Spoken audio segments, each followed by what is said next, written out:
प्रधानमंत्री Modi G20 summit में शामिल हुए। यहाँ पीएम मोदी ने दुनिया के कई नेताओं से बातचीत की है।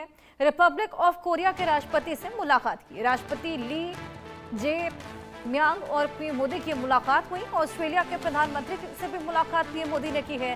कनाडा के प्रधानमंत्री और पीएम की भी मुलाकात हुई। पीएम ने समावेशी विकास पर भारत का नजरिया पेश किया। वैश्विक शासन सुधार पर उन्होंने भारत का नजरिया पेश किया। अमेरिका का विकास ग्लोबल प्रोग्रेस के लिए जरूरी है। साउथ अफ्रीका के जोहानिसबर्ग में G20 समिट का आयोजन हो रहा है। पहली बार यह आयोजन साउथ अफ्रीका में हुआ, जोहानिसबर्ग में। वहीं पर पीएम मोदी ने यहाँ पर भारत का नजरिया पेश किया है। अपने संबोधन में तमाम बड़ी बातें भारत से जुड़ी।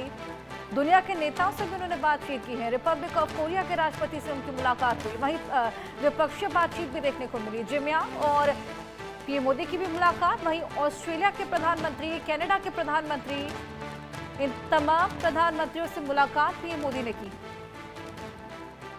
अफ्रीका का विकास ग्लोबल प्रोग्रेस के लिए जरूरी है, ये पीएम मोदी बोलते हुए नजर आए। G20 समिट में उन्होंने भारत का नजरिया पेश किया है और वैश्विक शासन सुधार पर भारत का नजरिया पेश किया। साथ ही बोलते नजर आए कि अफ्रीका का विकास ग्लोबली बहुत जरूरी है।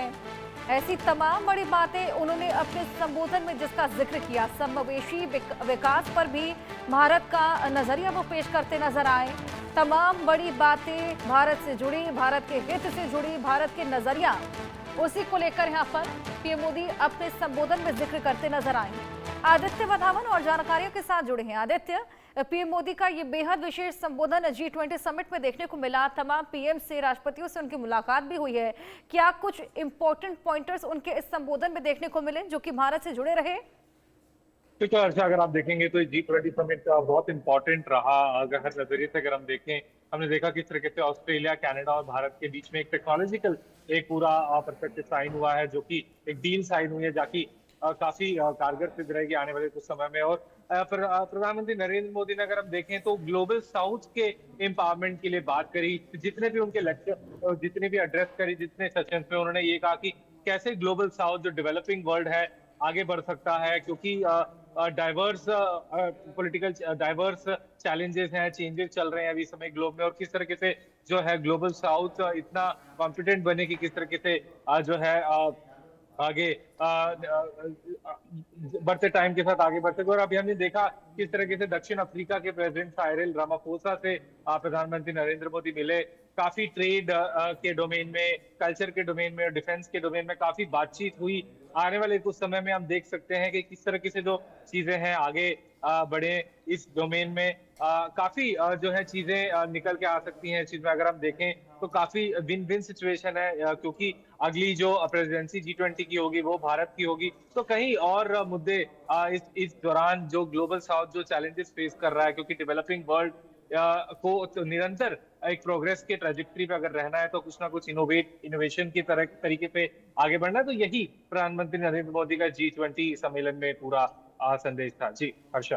बिल्कुल, वाकई ये बेहद इंपॉर्टेंट संबोधन यहाँ पर रहा। किस किस से उनकी मुलाकात हुई और उन मुलाकातों में क्या कुछ निकलकर सामने आया, क्योंकि द्विपक्षीय वार्ताओं को लेकर भी खासा नजर थी सभी की। बिल्कुल, अगर हम देखें तो ऑस्ट्रेलिया के प्रधानमंत्री से प्रधानमंत्री नरेंद्र मोदी मिले, और अन्य साउथ अफ्रीका के प्रेसिडेंट से मुलाकात हुई, और अन्य तमाम वर्ल्ड लीडर्स के साथ उनकी मुलाकात हुई कि किस तरीके से ट्रेड स्पेसिफिकली अगर हम माने, क्योंकि अभी अमेरिका ने एक ट्रेड वॉर एक इनिशिएट करा हुआ है पूरे ही विश्व में, और उसमें किस तरीके से भारत आगे बढ़ सकता है, इस पूरे विषय में जो है काफी लेकर जो है बातचीत रही। किस तरीके से जो चीजें हैं यहाँ से निकल के आ सकती हैं, कैसे आगे चीजें जो है बढ़ सकती हैं। काफी ये G20 समिट एक बहुत ज्यादा एक सक्सेसफुल रहा।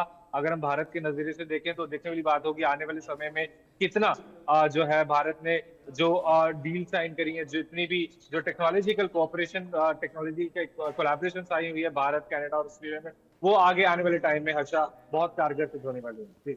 बिल्कुल आदित्य, इसी बीच हमने एक और जो बड़ी चीज यहाँ पर देखी कि अमेरिका ने यहाँ पर G20 को बॉयकॉट कर दिया था, इसका हिस्सा नहीं बना। अब उसको लेकर क्या क्लैरिफिकेशन या क्या रीजन दिया गया? चलिए आपके पास वापस आऊंगी, इसका जवाब देंगे, लेकिन इसी बीच एक और बड़ी खबर